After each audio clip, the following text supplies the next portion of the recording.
Hi everyone, I'm Rebekah Elmaloglou and I can't wait to talk to my dear friend Paula on her fabulous podcast, Pure Grit. Stay tuned. Welcome to Pure Grit with Paula McGrath. If you search the word grit, you'd see that it means to have courage, show strength of character, passion and perseverance. Throughout the series, Paula will chat to guests from all walks of life who have shown pure grit to get to where they are now. Paula, yeah, look, your hair looks fine. I've done the intro, so ready for you to talk now. Yeah, you do your talking thing. Thanks for listening. Welcome to today's episode of Pure Grit. Now, my guest today is someone who is very, very, very famous in a lot of countries of the world. Let me just say, maybe over 60 countries of the world. I've known her personally for quite a long time, but it's been a long time since we've had a wine or two together. Let me give you a little bit of a hint. Everybody would love her as a neighbour. She's beautiful. She's shown so much grit in her career. A lot of Australians would have got to know her in a very famous role, Sophie, on Home and Away. So she became a household name. But now, again, she's a household name and famous right around the world. But this time it's Terese in Neighbours. Welcome, Rebekah Elmaloglou. Here she is, the beautiful girl. Welcome. Hello. Thank you for coming on Pure Grit. Oh, I'm so excited. I'm so happy you asked me. Of course. It's just a shame we don't have our wines, really. I know. It's sort of, We've just got smoothies and waters. It's showing our age. What's happened although it is to only 1 us? o'clock in the Beck, afternoon. what's happened to us? I'm having a shake and you're having a water. Water. So Look. you're in Melbourne lockdown. Yes. But you're not on set today because I can see you're in your beautiful home. I would have liked to have seen a set of Neighbours. Oh, should have done that. Oh, it doesn't matter. I could have taken you on a virtual tour. Oh, maybe we can do that. Yeah, we can I want to still see do your. that. I want to see your other husband because I know your real husband, Kane. Yes. Is just divine and an incredible muso and such a nice guy. Love him. He is. And He's lovely. Look, you've got a day off and you still look beautiful. Wouldn't you just have not be at work and just be like? Look, I normally half an hour ago, I was sitting here in my pajamas, trying to do homeschool. And how's the homeschool going? Well, not very well today. No, look, to be fair on poor Kai, I've just got the one boy, as you know. The first lockdown was amazing because Kane wasn't working, so it was amazing one-on-one homeschooling. This time around, unfortunately, Kane's gone back to work and I'm working. So poor Kai, he's 12 now, so he's old enough to, be at home on his own. Kane's working nearby, so he pops in every few hours. But the poor kid's sort of doing it on his own, which, look, he's being very good. He's not going on his PS4. But I think it's a bit of a struggle. And today I was trying to help him. And how did that go? I don't know. I'm not a very good school teacher, Paula.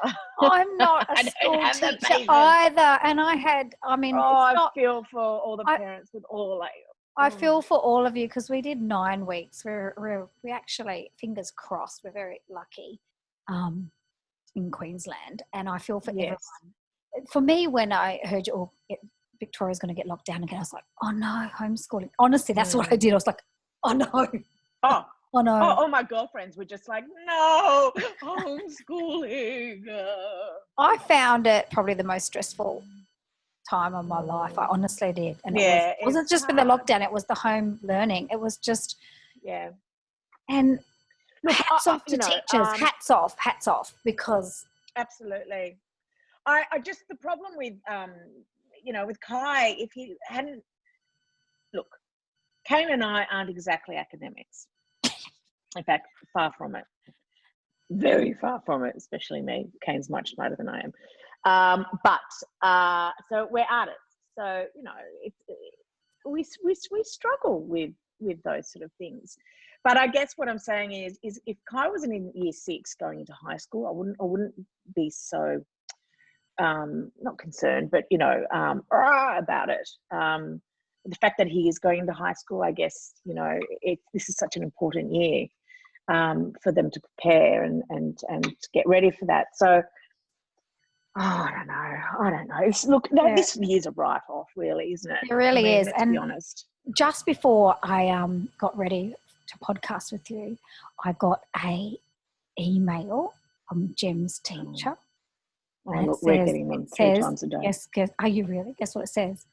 Could we organise a chat next week? Don't worry. About, we're getting them all the time. Yeah, are you? And I was like, I just saw it just then. I glanced down just before I was getting you. I was like, I wish I didn't see that now, because I think it said since returning back to school, because it has been really been hard. I think it's been hard on the students as well, really hard. So absolutely. I don't know what it's about. She goes, I don't want to email about it. Oh, I know. I feel like, oh gosh, I feel like I'm in trouble. Rebekah, I feel like I'm in trouble. Like, what have I done? Oh, I know, it's awful.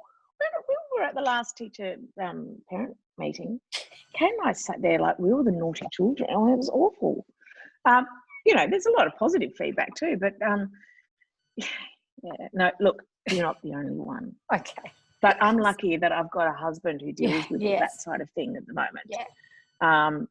You know, the buck stops with me, Beck. The buck stops with me. There's only me. It's just me. So it's sort of like you feel the pressure of it. I know. It's hard. Of course. Ooh. Oh, of course. It would be so hard. You don't have that. No, you don't backup. Have, you don't have any support. backup. Yeah. No, I'm like, it was Kane. No, it was Beck. No, I'm like, you can do it. So, and she's very strict. Is she very strict? Yeah. Yeah. We're scared. You get. Anyway, he's in the house. He's actually sneaking around. I think he's listening, so I can't say too much. I'd like to say he's the most beautiful boy. You both got a beautiful, beautiful, beautiful son. He's been beautiful since the day. Oh, and you too. He is. How old is Jem now? He's 8. He'll be 9 in November, so a bit behind Kai. God, it goes so quickly. I can't believe Kai's just turned 12. It's just so weird. Is he taller than you? He's getting there. His feet are bigger than mine now. Not that it's. I know. It's and now his new thing is you know, stealing all my shoes, you know, my runners and stuff. But now like all my like hoodies, my sloppy joes, and my clothes, and I'm like, oh my god, because they like them, you know, oversized and looking cool. But no, but we've also got doggies too, which you have a beautiful dog. What dogs have you got? I've got 2 girls. I've got 2 little they're twins. I wonder if you can see. They? Hold on. I've got. Oh, there they are. They're Cavadors. They're half Labrador, half Cavalier. So they're like little Labradors. And they're sisters. What are they called? What do they call them? Cavadors. Cavadors. Oh wow, they're gorgeous. Labrador, yeah. The Labrador. No, they're not Labradoodles. They're not Labradoodles. King Charles Cavaliers. Labradors. Yeah. Oh, so they're sort of medium size. And they're like size. little Labradors, and they're twins. They're from the same litter. Oh. It's like having naughty schoolgirls, teenage girls in the house. Now let's talk about you. I want to know all about you, because you, as we know, are an actress, and I always have been. But schooling, when you're at school, like, did you do well at school, or were you just the dramatic one in the classroom, in the back of the classroom? You said I'm not very academic, but I'm wondering how you were. Well, yes, yeah. No, I wasn't very academic. I was always sort of at the bottom of the class. But that's not to say that I had my talents, you know, in other areas. I did go a couple of terms at being quite good at maths. Oh, wow. I have to say. And it was quite a devastating sort of year, because I was really working hard at maths, and I sat for my yearly exams. It wasn't the half yearly exams, This is probably an overshare, too much information. Now the dogs are fighting. But I remember sitting there in the hall, exam time, and I was feeling really confident. I'm doing really well at maths. My grandfather was a very famous mathematician. Wow. And was headmaster at Sydney Grammar School and had written all these famous mathematical books that are still out in the Year 12 curriculum, I believe. So this was my big moment, and I sat there and I had my period and I flooded everywhere and I just couldn't do the exam. And it was so devastating, because at that age you're so, I mean, now I'd sort of try and ignore it all, but at that age, and I was like, and I just couldn't, and I was too embarrassed, my hand up. Terribly embarrassing. And so I failed miserably. So that was that. But going back to your question, look, I was actually very rarely at school. Right. Because I was a child actor. I was always away, making, doing TV shows or film or whatever I was doing at the time. So I was actually away a lot of the time. So I had tutors on set. Oh, wow. But when I was at school, I can't really remember. Oh, look, I would have been. What age were you acting? Like from what age? I started acting when I was 8. Wow. Yeah. So, and fell into it accidentally. And so I, just kept going and here we are, yeah. And now Kai's actually going into acting. He's got the bug, has he? He does have the bug, but he always reminds me that he, once I said to him, he said, "Oh, I want to be an actor." And I went, "Oh, yeah." Oh, and I go, "So you want to do what Mummy does?" And he goes, "Oh, no. Oh, no. I'm going to be doing movies, big things, Mum, So, so he's got grand plans. He's got grand the little shit, yeah. Mate, there's nothing wrong with doing TV, I'm telling you now. There isn't it? Pays the bills. He wants to become the next Chris Hemsworth. And I'm like, okay, good on you. So, and he has done, unfortunately, because of this whole COVID situation, he was doing a lot of self-tapes and auditions, but now everything's sort of gone dead. So he did a little gig on Neighbours, actually, which was really sweet. It was really cute. It was great. And my agent has taken him up, so he's the only sort of child on the books. But there's just been no auditions. So I'm kind of hoping that stuff will start happening again. Productions will start happening and he can get some more auditions and get back into it. Because I don't want him to lose his confidence. Yeah, we've got to look out for him up and coming. Oh, yeah. Because he comes from some good stock. Now, there's stock, all right. Your dad was really, really creative. Dad was a cellist. Well, still is a cellist. But he was with the Sydney Symphony Orchestra for many, many, many years. Wow. And all my family members play musical instruments. Yeah. What instrument do you play? Well, I used to play the violin. But I kind of stopped. I was a bit, when you're sort of forced to do something like that from a very young age, much to poor Dad, I mean, it's just heartbreaking for him, but, you're forced to do something like that. And it's very strict regiment, sort of, you've come home from school and, you've got homework and then you've got to practice for an hour. And by the time I sort of got to 14, 15, I sort of gave it up, which, look, I'm not going to say I regret. No, because I can't see me now playing the violin. Jem just did a term of cello. He just did a term of cello. Oh, gorgeous. And all my brothers played the cello. Then he got asked, if he wants to continue and do the lessons for the next term, like the sort of more private ones, obviously. And he's like, yeah, we really want to do it. I want to become advanced. Well, next minute. Do you want me to fill out the form? He's like, nah. you know, nah, I didn't push him because then I saw his school report and I said, oh, yeah, this and this and this. I said, oh, wow, you got advanced in music. You should have seen his face. He's like, what? I got advanced in music. So he obviously had a little bit, I wouldn't have a clue, but he obviously had a little bit of, I don't know. Yeah. I heard him and I don't really know. I was quite fascinated because I said, I can't play the cello jam. It's quite nice. It's nice to listen to. Yeah. It's funny at first because I see him carrying the biggest thing that's bigger than him and thinking. Well, I was going to say, what size was it? Because we've got, my first violin, I swear, was like this big. I've still got it. It's a real beautiful little violin.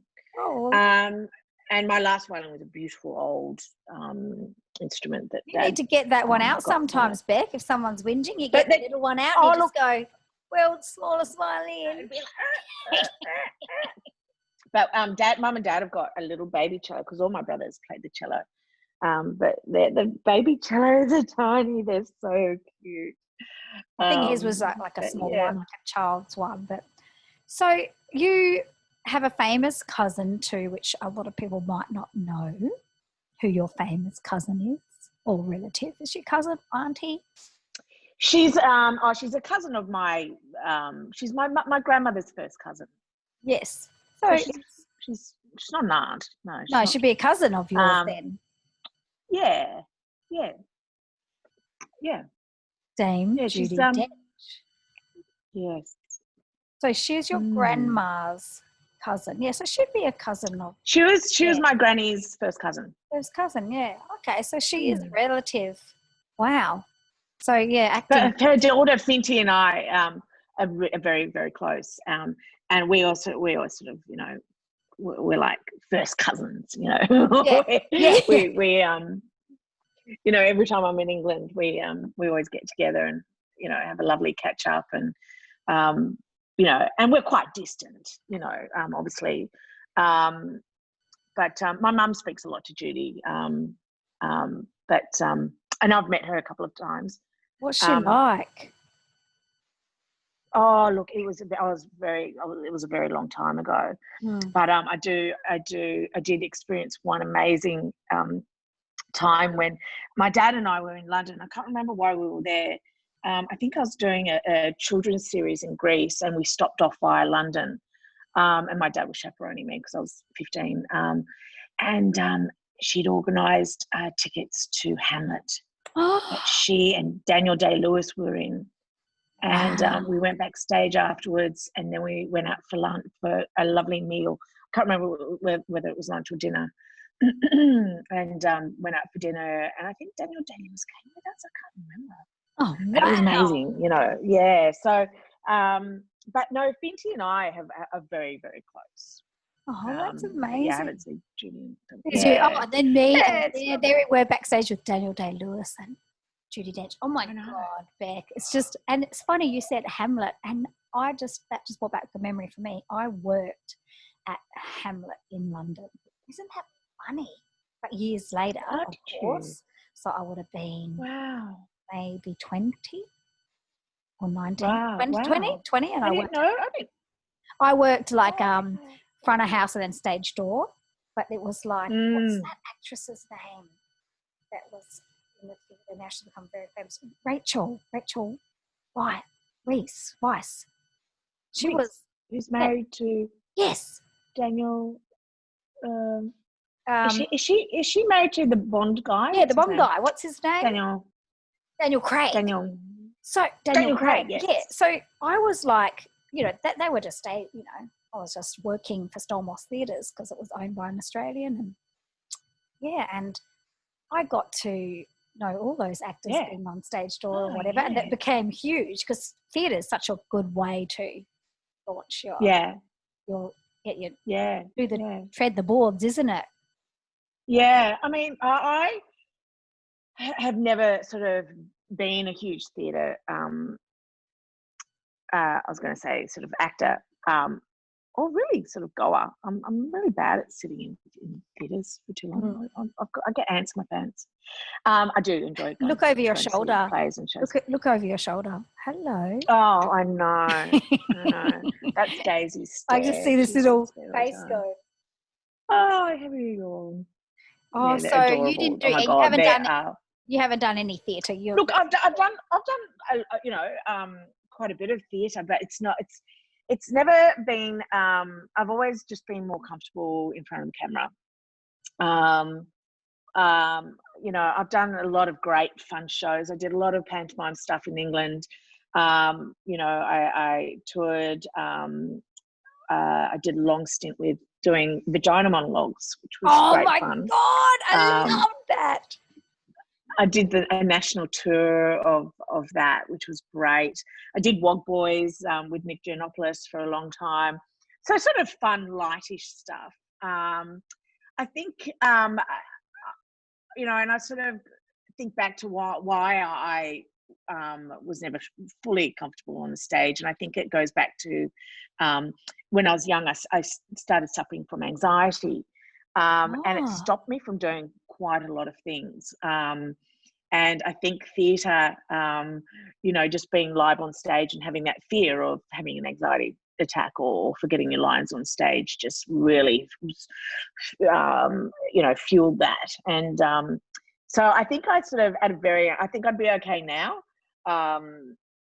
But, you know, growing up, it really sort of stopped me from, so oh my God, doing that sort of thing. Suffering anxiety. I started getting anxiety whilst I was on Home and Away. An incident happened. I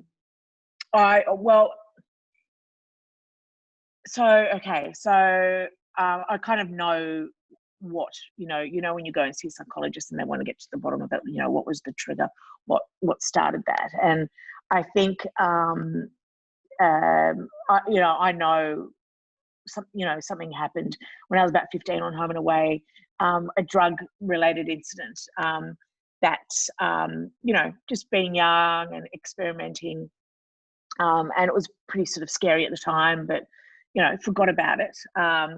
And then I think about a year later, I had quite bad skin and I was doing Home and Away and I was sent to a dermatologist and put on some medication.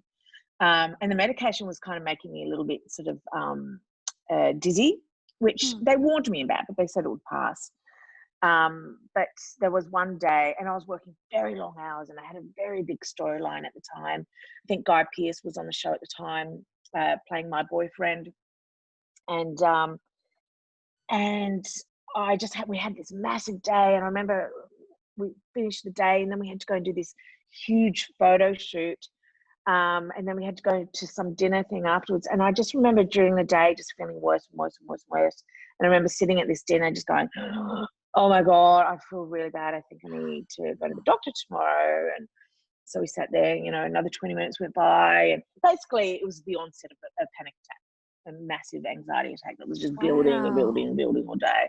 And then, you know, half an hour later, I was running, you know, luckily, you know, we were in a restaurant bar in King's Cross in Sydney, and just up the road from St Vincent's Hospital. And I remember just running down, just getting up and running out of the restaurant and running down to the hospital. You still a teenager? Yeah, look, I was probably 16, 17. So hard, yeah. And so it's, you know, so that was awful. And I took a week off, and that, you know, I went into the hospital and they did all the tests and they said, look, it's stress related. I'm like, what? Stress? Such physical symptoms, because I didn't know what a panic attack was then. You know, I mean, I've never heard of that before. So it was really hard because I, you know, got out to the press that I'd had some sort of breakdown or whatever. And you know, and it's funny because I have been asked to this day, you know, and how many years later is this? We're talking like 30 something years, you know, 20, no, 20 is 30, 20, 26, oh God. Yeah.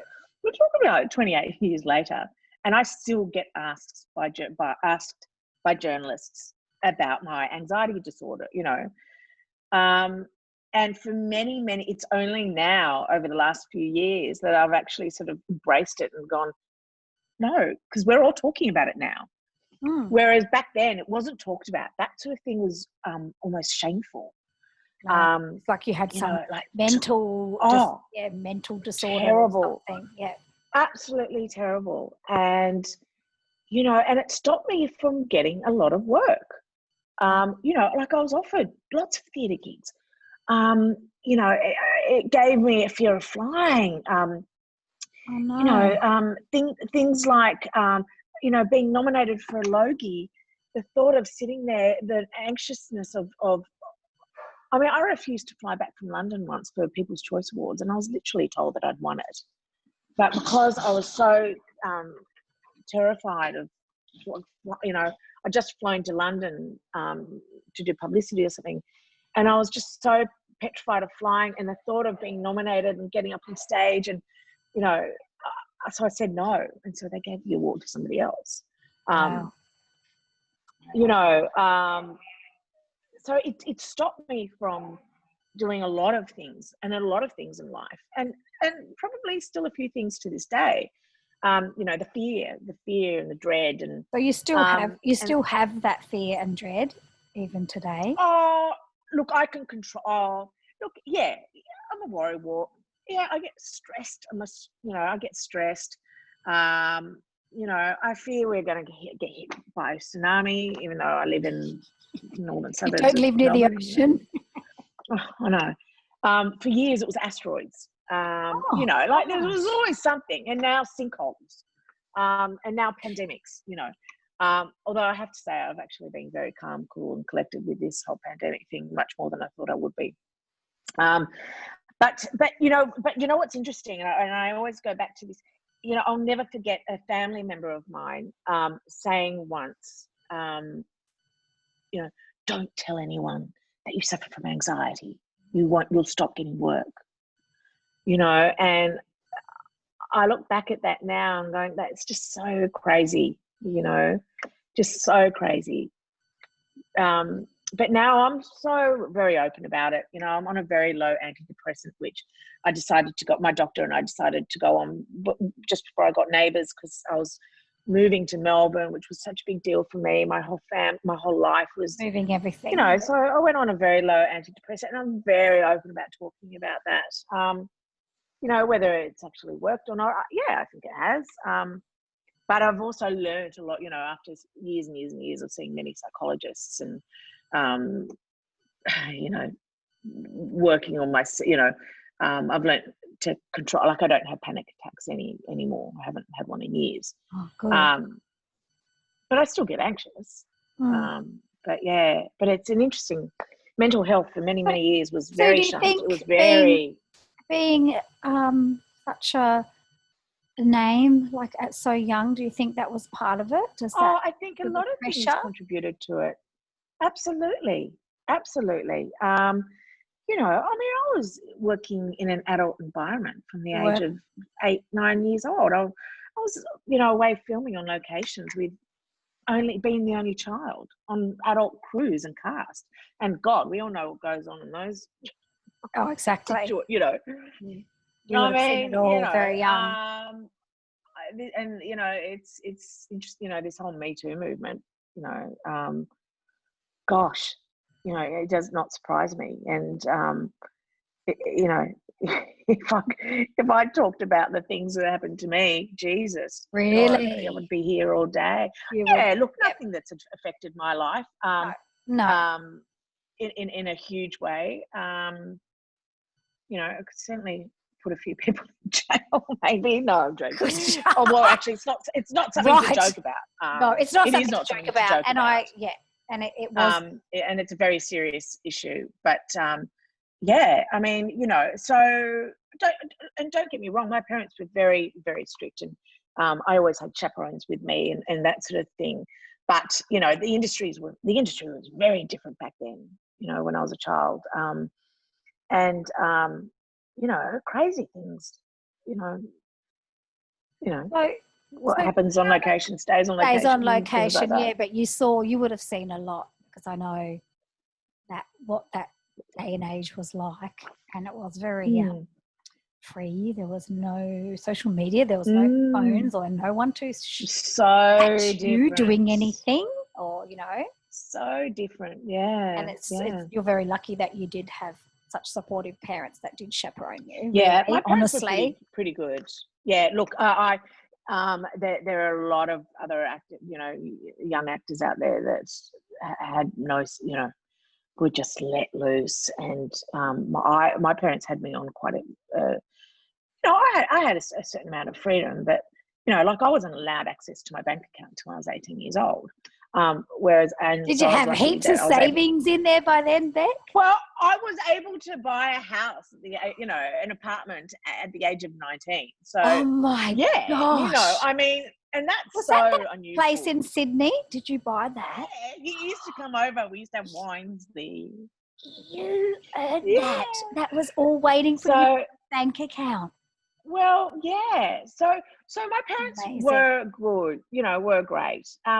But I think just being thrown into an adult industry, look, whether it did have something to do,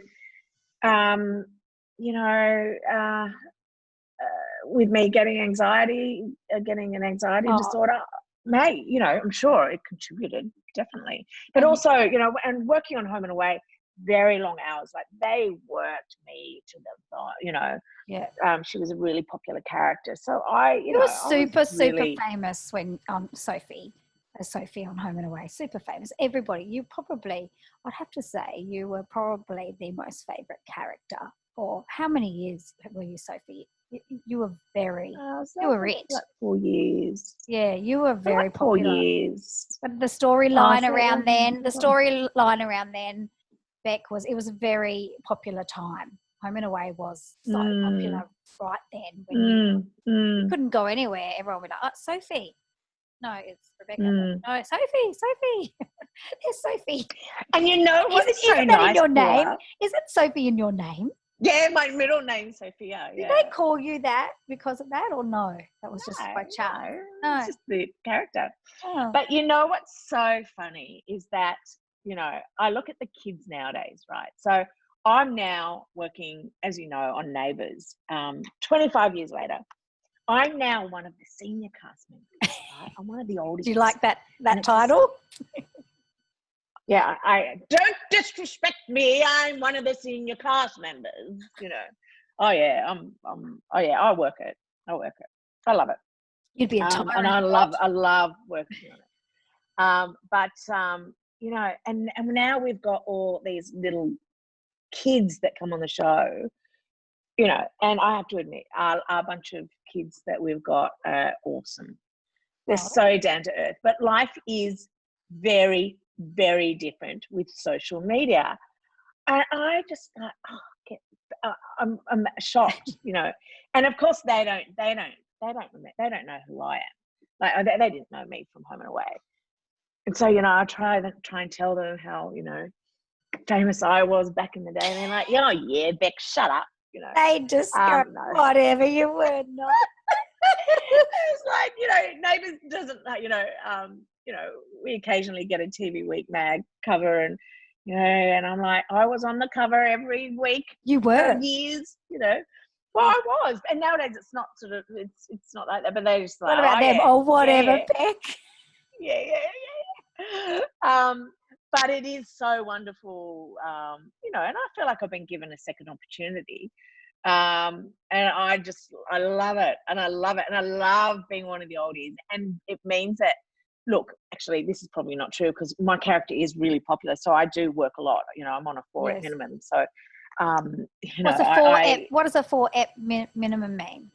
A week? Well, when you get so you're in 4 episodes out of the 6. Okay, right. Most people are on 2 or 3, and there's a couple of us that are on 4.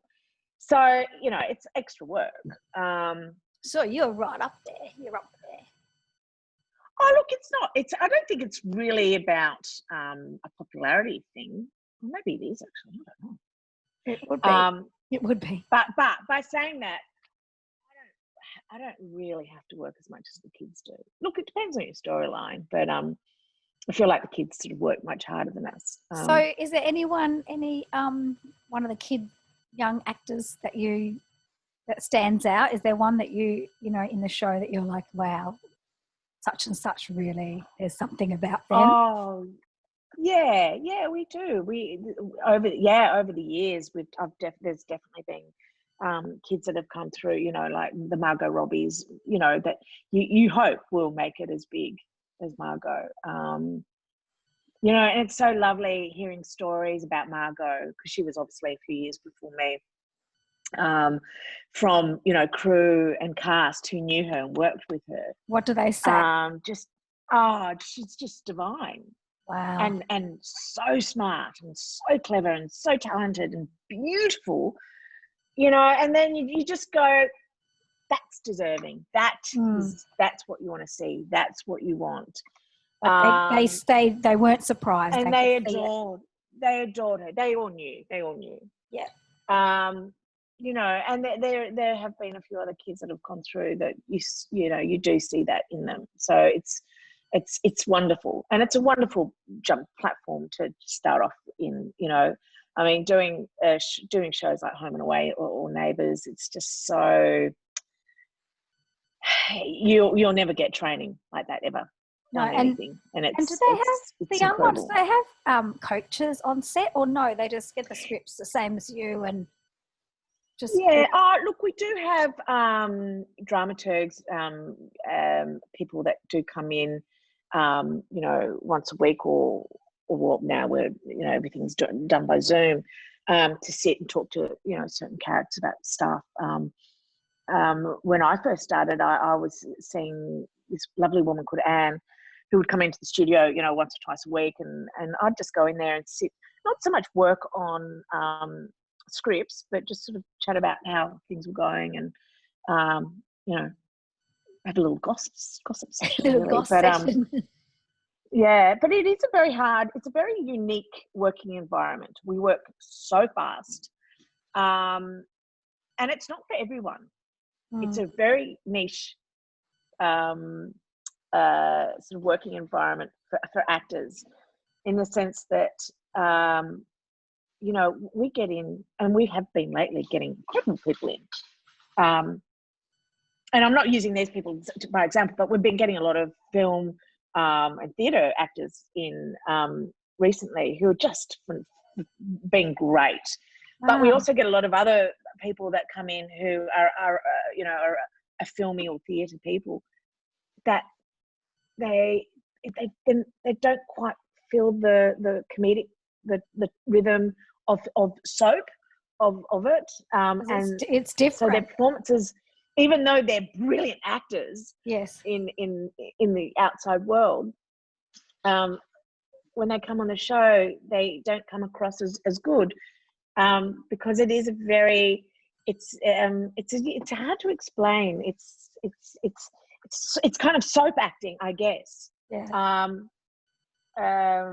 And it's not for every actor. So do you just do it now, Beck? Like, it's not, is it you now just like just getting on a bike and riding down to the shop? It's not, you just can do it. So yeah, and it's funny. And you know, I might have some friends at work who go, yeah, well, you know, it's obvious, Beck, but you know, we can see it in your performance.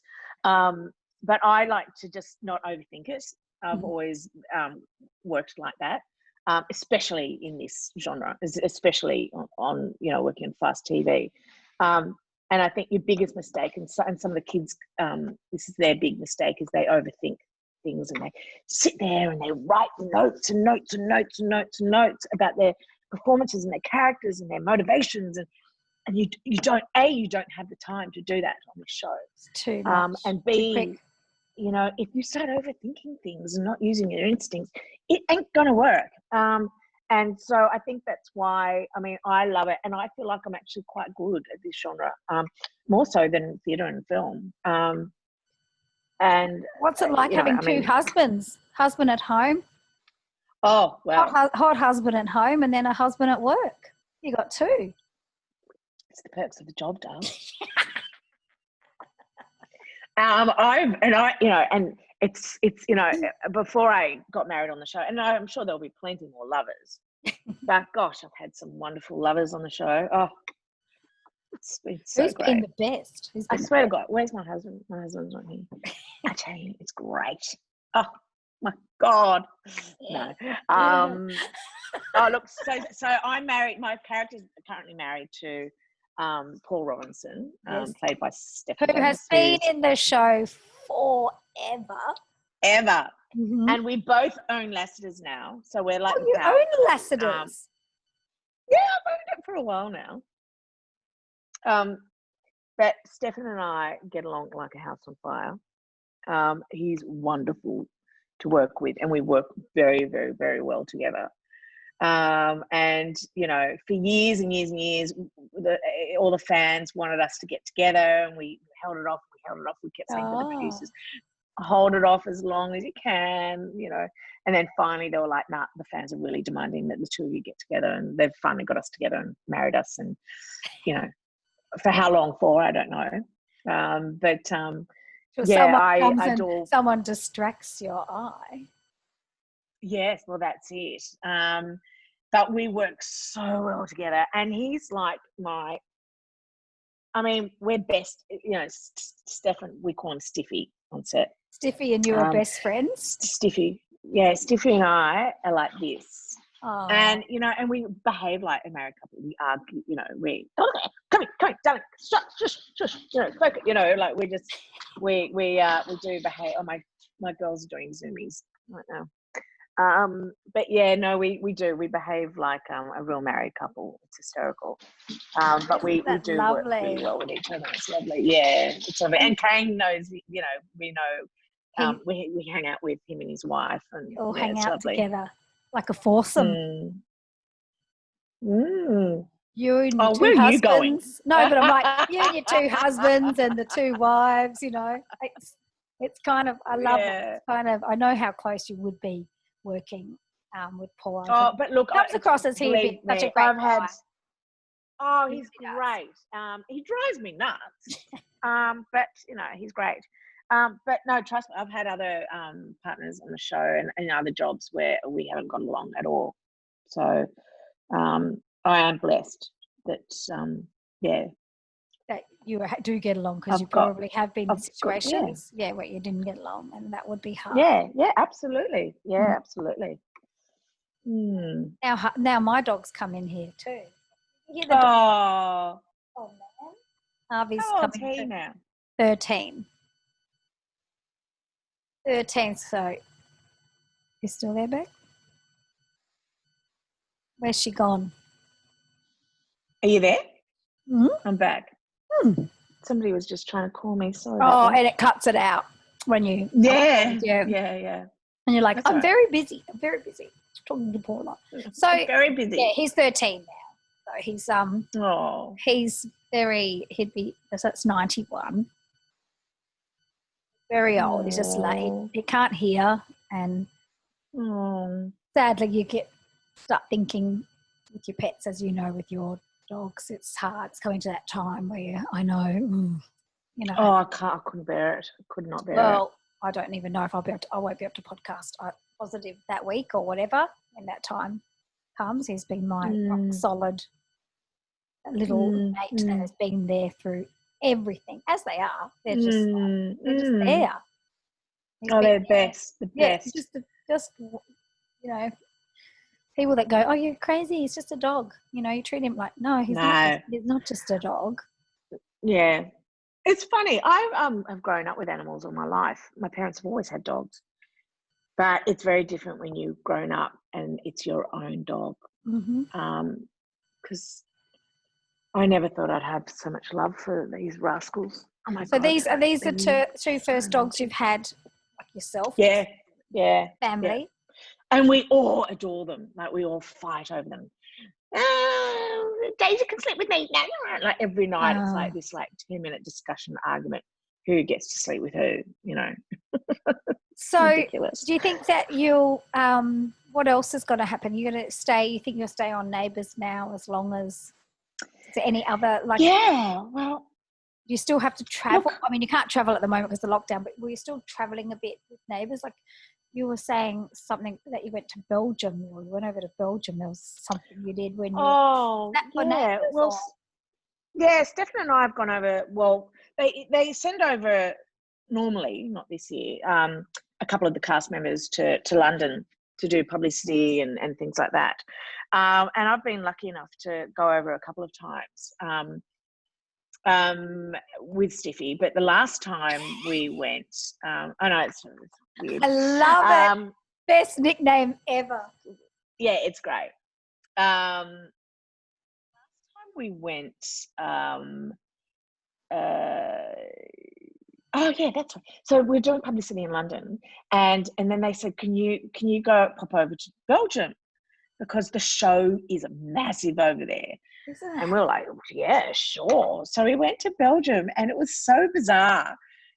We were so big in Belgium, and they sent us to Belgium. Has a soap over there called, what's it called? I can't remember, but they invited us over to go and see them. They're filming their on studios. On their set. Yeah. Yeah. And it was so bizarre. We were getting recognised everywhere. I mean, even more so than in England. It was just so bizarre, so weird. You're more famous in Belgium. So walking down the street. Yeah, the show is huge in Belgium. Wow. But we went to this studio, and it was just so bizarre. This soap, which is big over there as well. The layout of everything, we went into the studio, and it was all set up exactly how Neighbours is, and the actors were. It was just weird. It was like, I mean, it was very foreign, but it was set up exactly the same as Neighbours. Same. The studios and so you two got mobbed. You two basically would have been getting mobbed just going down the street. You wouldn't even think of that, would you? Look, I wouldn't say mobbed. Let's be honest. Mobb's going a little bit too far. Yeah.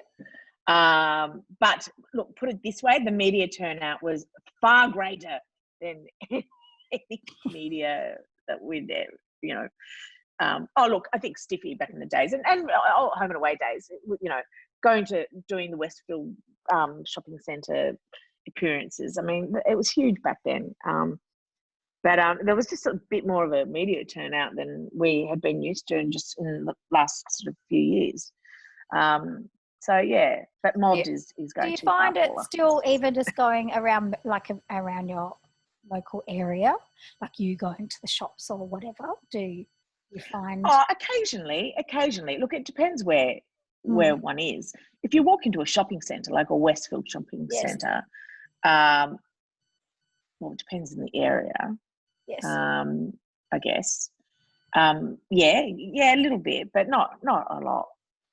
Not a lot. Australia's a little bit sort of got that tall poppy syndrome. They do, don't they? They go, oh, there's that chick little, but they don't, They don't come up and say, "Can I get a photo with you?" They don't. They don't come up and say, "Can I get a photo with you?" No, but as I said, it depends which shopping centre, I go to without sounding, Yeah, I get what you mean. Depends on what area or. Yeah. It wouldn't be. Just depends on the demographics, I guess. Yeah. They watch the show.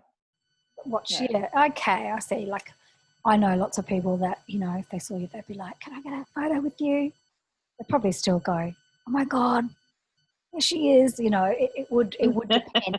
I don't know where you go on holidays, but I can imagine when you go on holidays sometimes, if you go on holidays, people would be like, "Oh, hello," wanting to say hello around your local area. A lot of people recognise me from home and away, actually. That's what I mean. Neighbours. I'm wondering. Yeah. It's back finally, Beck, we became friends. And it depends on the generation. It depends on the age.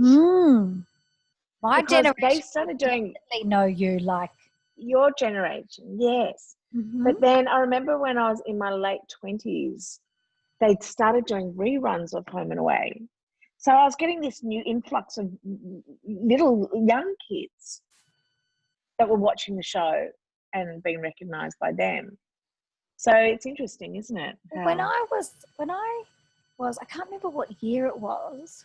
It would have been my early days presenting television, but I used to get people saying, funnily enough, I think maybe before I even met you, saying, "Oh, you look like Sophie from Home and Away. You could be her sister." Oh, I remember that. I had my hair sort of dark and yeah. I remember that. Yeah, and I'd be like, "Oh, I wish I could go on there and pretend to be her long lost stepsister or, like half sister or something back in the day."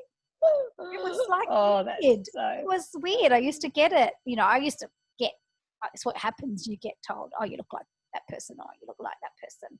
Sometimes I get told, Sophie. Sometimes I'd get told, what was her name? The Teenage Witch. It was like, what's her name? Sarah Michelle Gellar. Like, it was like random. I've only been told that I look like two people. Yeah, who's that? Over the years, Jackie Onassis. Really? Yeah. Okay. Audrey Hepburn. And no. Oh, thanks, darling. No, Sandra Bullock. Oh, really? Yeah, the big brown eyes. Beautiful. I don't know what it was. I don't know. I used to get it. I used to get Sophie from Home and Away. I think it was my dimples. Funny. I don't know if it was my dimples. Yeah, dimples. You know what I mean? I think it was just dimples and brown eyes. Like, and my hair cut was, similar back then. But I used to think like, oh, wow, I wish. She's just so. Hey, you know what's really funny? What's really funny about this is because we haven't spoken for so long, I just want to keep asking you questions. Oh, and I go, maybe we should wait. No, you can ask you questions. Absolutely, ask me questions. I haven't really had anyone back on my podcast that's known me, so you go ahead because I haven't revealed too much about me. I listened to Julia Morris's one earlier today, which was lovely. Isn't she great? She is fantastic because you know her, as she says, the shine. Do you know her? No, not like I know you. No, like I've met Julia at functions, like briefly, like radio or whatever. Not like I know you, but I've always seen there's something more than what you see of Julia. I sense it. Yeah. And there is. Like I approach everyone, to come on pure grit because I'm particular who comes on the show. But I just thought there's a story to Julia, and I really enjoyed exploring her because she is very. She said she wrote an email to me. Nothing's off limits. Nothing. Yeah, I'm the same. I'll talk about anything. I probably talk too much. Yeah, but that's becoming as we become older. It's wisdom. You're happy to talk about things. There's things I probably couldn't have talked about, like But I'm glad you had to listen to her episode because, like she said, there's the Shiny Force show. But then there's Julia. She's not like that at home. I'm a little bit like that. I'm sort of, I like am the sort of the class clown at work. And I'm like one of those battery, keep everyone entertained and keep everyone laughing. Keep everyone up. Keep everyone up. And then the moment I've got like an hour off, I'm like horizontal. I'm like quiet and and exhausted because I'm constantly, constantly. And I'm a little bit like that when constantly on. And I get home and, and it's hard because Kane, he works really hard. He's a painter decorator as well as a musician, and he sort of wants to talk to me because he's been painting on his own all day and hasn't spoken to anyone. So he wants my full attention in the evenings. And you got nothing to give. Dealing with over 150 people. And I'm exhausted. And my mind, I've had to use my brain, which for me is very difficult. Having to remember my lines, especially at this age, dolls. So, so I come home and I'm just like, so exhausted. I think, it can be a bit frustrating. I hear you because it's, even if you're in, I can imagine you with that much cast, but even if you've been in radio, you're on TV, after coming off air from a drive show or an afternoon show, whatever, you're on and you're on. And then someone that's not from that business doesn't understand. You need to come home and it's like, I've got to unwind. I just got to stop and unwind. It's sort of like this buzz, buzz, buzz, buzz, buzz. And then you just need stop. So I can imagine totally. would just be like, boom, hit the wall. Performance. And I'm kind of finding it at the moment even more intense because of this whole COVID situation. Work is still amazing and wonderful, but it is very different to how it used to be. And it's just, I think people are a little bit more on edge, and people are scared. And I'm not just talking about my work crew, my work environment, but I think as a whole in the community, people are just, and so there's just a different energy. And even Kane, my husband, was saying this the other day. He came home and he was exhausted the other night, and yes, I don't know why I'm getting into this slump. I just want to come home and go to sleep. And he said, I think it's because of this whole COVID thing. And because everyone's having to wear masks out and about, it's very draining. It's very draining. It would be. And it does feel like everyone is sort of on edge. I'm feeling that at work, like, I'm not going to say, work's amazing, it's so great, because it is feeling very different to how it was, say, this time last year. Absolutely. We're getting the job done, and there are, but there's a lot of rules and a lot of protocols and a lot of restrictions, and it's just really, it can be very, very frustrating and difficult. I mean, we're not allowed to even touch somebody. We've got safety people walking around telling us all around the set, is it? Just, oh yeah, but everywhere. You'd be in hair and makeup you'd be an hour and a half or something in hair and makeup. Well, we've got lots of, and especially now that the masks can come in, it's making things very, very difficult. So people are a little bit more sort of, we're all a bit, it's a bit frustrating. But by saying that, we have to do everything that we possibly can to keep the show running. Because if we go on off air for too long, we don't have enough buffer. We don't have enough buffer episodes. We could lose the show. We want to keep everyone employed, and we're doing all the right things, and we're getting it done. And I have to just remind myself that we've just got to stick to the rules and get it done. But it is exhausting. I'm just so proud of you. You're still, got such an amazing career. Like, it's just a testament to you, because you're such you're such a beautiful, beautiful human. So, you can see why your career has gone so long. Like, I even remember when you were in my favourite show ever, Country Practice. I used to love that show. I used to love that show. Wasn't that wonderful? Wandon Valley. That was wonderful. You were in Wandon Valley. I did it twice. I did it once when I was really young, like when I was about 9 or 10. And then again. And then I think it was my first job straight after Home and Away. And I played a cancer victim. That's right. And I used to love, I don't know, that was a show I did. I loved Home and Away back when you were, I loved Country Practice. They were just like the shows of the day. I know. But look, I'm loving having been given a second chance and working on Neighbours. Amazing. It's just wonderful. And, I'm in no hurry to go anywhere. I'm happy to stay working on it for as long as they'll have me. I'm so jealous of you. As some of us say, we'll have to I see social media things of you in hair and makeup with all your big crew around you, like making you look fabulous. And I'm thinking, I tell you what, I'm hopeless in the makeup chair. The fiddly? Are you fiddly and moving? I'm shocked. They get so annoyed. But I also entertain them at the same time. I'm terrible. I'm terrible in the makeup chair. Hallelujah for the I've got ants.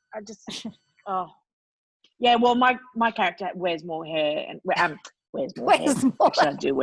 Actually, I do wear more hair, but I wear more makeup, and I take the longest in the chair than anyone else. Do you really? And which is unfortunate. Yeah, which is unfortunate because I probably hate it the most. They have to tie me still to keep still. I didn't miss it. 6 days a week, hair and makeup, an hour and a half, and it's got to the stage where I think, oh gosh, I remember sitting there, la la la. Now I think, oh, can I just do that so I can look like fabulous again, just once, and then go somewhere with the makeup on. No. Oh, I know. So when you've got it, take it for granted. Yes, exactly. Yeah, you do. You take it for granted, and and they colour my hair. They do your hair. Very lucky. There are a lot of It's an amazing job. As you can see, the hair and makeup artist for me today was me. So I did my own too. As you can see, my hair's terrible. Oh, listen, come the weekends and the holidays, I just look like a bag lady. I'm a shocker. No, you shocker. don't. Look at your beautiful skin. You've got the most beautiful skin. Look at me. I'm like all dry, whatever. Yours like nice, beautiful. Oh, don't be ridiculous. Beautiful European skin, still the same. We just love you. My mum's going to be so excited to listen to this episode. She just loves you. Oh, big fans out there of you. They're going to love it. And this has been like a masterclass of up and coming actors that want to be. And this is a good podcast for them to listen to really what it is. Like you talking about the young actors on set. It's good to hear what from someone like you, who's just like an absolute veteran of the business of soap operas. I mean, you've been in movies, you've been in everything, you've done everything. Pantomimes, which I just love. I'd love to see you in another one, please. I'd love to see you in some big character. Panto, please. Down the track. Because I think you'd be great. That'd be my dream job. I'd love to be in a Panto. Oh, they're so funny role. That's a whole nother another. It's fun though. They're fun. So funny. Funny. So, the first one I was in was Cinderella up north of England, and I was Cinderella, and I was absolutely appalling. I was just terrible. The second one I did was Aladdin, and I think I was getting a little bit better. And then the last one I did was Snow White. Oh. And at the time, I had a little black bob. Oh. And so, I had the full outfit, and I had all my dwarves with me, and I had real dwarves. You actually had people shorter than you and I? I did, actually. Well, some of them were probably, coming close to our height. The best time. It was in Scotland, and we were in Scotland and in Inverness, and it was snowing, and I was playing Snow White, and we got up to mischief with me and those dwarves. Jeez, we had some fun. They are such party animals. We had so much fun. It was just the best time. So, Beck, if there was is there something, because you've been driven from a really young age, so was your drive and your ambition from you, or do you think it was your parents that, gave you that drive? Because I know your whole family are pretty creative. Or does it just naturally, like Kai's now saying he wants to be an actor, did that just happen to you? You just suddenly went? I think, it certainly wasn't my parents at all. Oh. I mean, they were supportive, but they certainly didn't push. No, I think it was just a personal, I sort of, excuse me, goodness gracious me. Don't you know who I am? I'm speaking. Don't you? I am working here. Daisy. Gosh, they play fight. They want your attention. And I know. We're going to the park after this. Oh, don't say that word. Oh, they're stupid. Are they? Oh, actually, they're not. So yeah, it was a self-driven. You're, Yeah, but also I always sort of said that I was lucky enough to sort of have fallen into it. And, you know, I was lucky enough to sort of, you know, just, I think, you know, because I started so young, there was certainly no ambition or drive. It was just normal. It was just the way it was. It was just work. And so I was never one of those actors that sort of, you know, and you see them go on the shows and they've just got that ambition and drive. And I've met many people over the years where I've just gone, you're going to get somewhere because you've got that drive, you've got that ambition. Whereas I've always just sort of, to be honest, sort of been quite cruisy about it all my life. You know, I've never had an urge to go to LA. And especially when I was doing Home and Away, there was certainly that sort of thing didn't even exist. no. Really. I mean, Nicole Kidman had gone over there. You know, a few people had gone over and had been successful over there. But it wasn't, you never like wanted it is to. now. You never wanted to. No, God, no. I've never even been to LA in my life. No. And it's got no interest to me whatsoever. You're just really, you were content. You're just content being in Australia. Yeah, I was always content just to work in the country, in this country. You know, and I had big opportunities in London actually, where, you know, I could have stayed, I could have got an agent. I mean, in fact, actually, Judy Dench had organised for me to have a meeting with her agent at one stage. Yeah, that old chook. Yeah.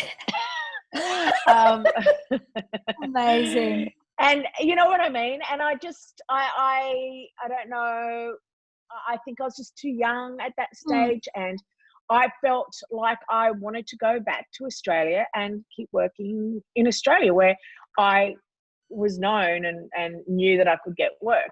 And of course, what ended up happening is I came back to Australia and couldn't get work for a very long time.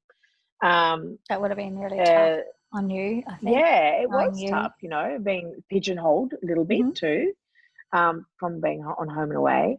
And also, I think for me, it was always quite difficult because I looked too old to play 18-year-olds, but looked too young to play sort of the leading kind of chick, or, you know, the cop or the detective or the doctor, you know. So there was a lot of things that were quite hard, you know, in my 20s. But it's hard when you're baby face. To be honest, it's hard when you're baby face. Yeah, but now it's not so. And then I got to an age in my and then I got to like in my mid 30s. I started getting like ads and started getting jobs where I had little kids. I was like, I've got to that age now where I can be a mom, you know. But going back to what we were saying, you know, you do see, you know, and a lot of the kids do come on the shows and they just want to do their 3 years, get out of there and go to LA. And that's, you know, good on them. You know, they've got that energy and that drive and that ambition. But I'm sort of quite content, to be honest. So, and just to get close to coming to the end of the episode, come and say hi. This is Kai. Oh, hi, Kai. Hi, beautiful. I haven't seen you since you were little. Look at the size. This is Paula. Gee, you are a handsome boy. Yeah. Still a Paula's handsome. got a little boy called Jem. The most beautiful. How old's Jem? 8 Jem or is 9? 8, turning 9. Everybody look at that face. That is a face that's going to be up and coming. I can feel it. Look at We were talking about how you want to be an actor. Yeah. Just like He your can't mum. hear you. I've just realised he can't hear you. I'll see ya. Bye, darling. Go do your schooling. Mum's really just keeping an eye on you. So, is there any famous or favourite or Beck, it could be out of your words of wisdom, is there any saying that you love, like, you know, that's like motivates you or resonates with you or stays with you? Like, is there anything? Look, you know what? I was thinking about this, and there's many, of course. Yeah, the same as me, yeah. But I think the best one, and it's come from my family, my mum and it's something that I don't. It's something that I want to strive to. And I think it's got a lot to do with my anxiety in my life, but it came from a generational thing passed through down to my mum, and my mum is always saying to me, don't worry until there's something to worry about. Oh, I love that too. Yes, that's and good on your mum. I listen to that. Yep. Okay, the girls are going crazy then. But it is something that I try and remind myself every day. For somebody that does worry a lot, I just need to keep reminding myself, don't worry until there's something to worry about. And my mum's always telling me that, and I've always. Your mum, I remember your mum. Your mum's name is Teresa. Teresa. That's just weird. And you're Teresa. Yeah, you are same name. Yeah. Neighbours, and you Terese. have Terese. Well, but that's it's just weird. I don't know. I find that weird. Yeah, it is weird. I thought about that. I thought, isn't that your mum's name? I remember your mum's name. I remember your dad, and then you having Sophie, in your name, and then you were Sophie. It's just, I don't know. I find that all a bit. Ooh. Yeah, it is. I don't know. Like, so what happened was, the character was there. Oh, look, I auditioned for another character on the show, and I came down to me and the other actress, which was Kate Kendall, for the part of Lauren Turner, and it came down to the two of us, and Kate got the role. But they came back to me very quickly afterwards and said, look, there's another role that's coming up, another regular role that we are keeping you for, which you'd be far more suited to. And it's called Terese Willis. And I was like, okay, great. Oh. Yeah. Anyway, I ended up having to re-audition for it. And anyway, cut a long story short, I got the role. And I came down to Melbourne, and we're having all these meetings with the producers. And they said to me, look, are you happy with Terese? Do you want it Terese or Terese? How would you? And I was like, because Mum was always Teresa, and she always hated Terese. She didn't like it, yeah.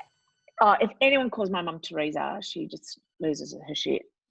And all her close family and friends call her. I'll just note that down. I'll just note that down. Yes.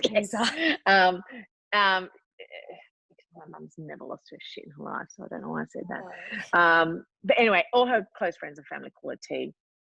And look, because I was so new to the job, and I was like, and they were like, so Teresa, and I don't know, I'll be called anything, they were like, okay, well, let's just say Terese. And I was like, okay, and then and I remember walking out of the office, and I walked down the corridor, and I just went, Mum's going to fucking kill me. Yes, she's going to kill me.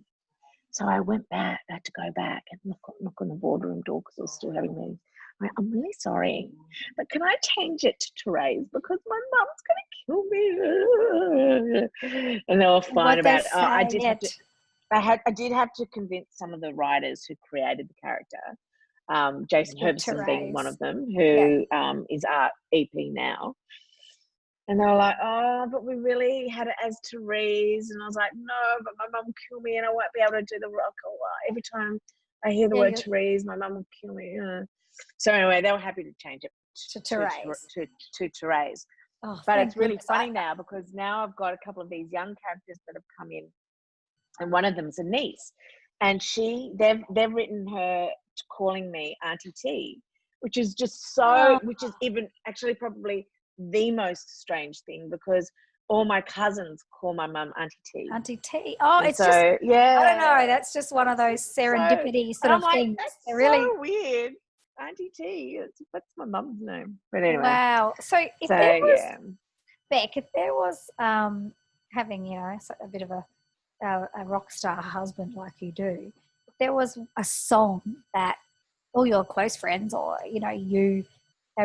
they'll describe you like a song that would go, that's so Beck, that song. It might be a song from a time in your life. It might be a favourite song. What song would it be? Like you went, how would I describe me in a song? Oh, I was trying to think, and I'm really bad with songs. Oh, you know songs. No, I am. It's like 5 minutes. Could be a time, and you're like, I know we've got so much songs. Oh, what was that? Well, I'm about to walk down the aisle, and the band's like, "Okay, so what song are you going to go with?" Yeah, well, I just don't know. And I ended up going with Fever. You know Fever? Yes. Yeah, it's my favourite song of all time. Fever when you get that one. Yeah. Kiss me, fever when you're holding me tight. So we ended up doing that, but I can't think of a song that describes me. I don't know. No, like there are so many. I like Fever. I do have the go-to karaoke song. What's that? Once I was afraid, I was petrified. Kept thinking I could never live without you by my side. Kai's staring at me. He's like going, "What are you doing, Mum?" Crazy. That's my karaoke go-to. Oh, so I reckon Fever and that song is definitely they're my songs. He's slipping on upstairs behind you. Then he's probably going to the PlayStation or something. Mum's distracted. Yeah. Finish my homeschooling. Yeah. Beck, thank you so much for joining me on Pure Grit. It's a pleasure. I've got to get these dogs to the park. You got it because you said the word. But thank you, and I look forward to seeing what happens with you and Stefan on what happens on Neighbours and where it evolves to. Who knows what's going to happen? Stay tuned. And Stay tuned. you had a fantastic career, and it's just my absolute pleasure. Thanks, darling. Thank you so much for having me. Oh, I love you. You're just and you're still very loved. You're been there, and you're proven with grit that you have just gone, as you said, from so young to now. Your career has just been massive, and it's still going. Like, dream. I just think of what would we be like to be told you've got the role? I'd be like, I don't know. Hi, hello. There he is. Oh gosh, I just want to give him a big kiss. He's just divine. Thank you. Thanks, darling. Thank you so much. Hi everyone. I hope you enjoyed the episode with Rebekah Elmaloglou. Isn't she beautiful? That was for all you Neighbours fans from all around the world. Now make sure you subscribe to my channel, or head over to my website, puregrit.com.au, or subscribe to my podcast too. That'd be fantastic. Now next week, I've got a beautiful girl. She has been through some hard things like child abuse, suicide attempt, but she has been a face of so many products that you would know. She used to be on MTV. She's an absolute professional presenter. She's lovely. Look out for her next week. Natasha Zavella. See you then.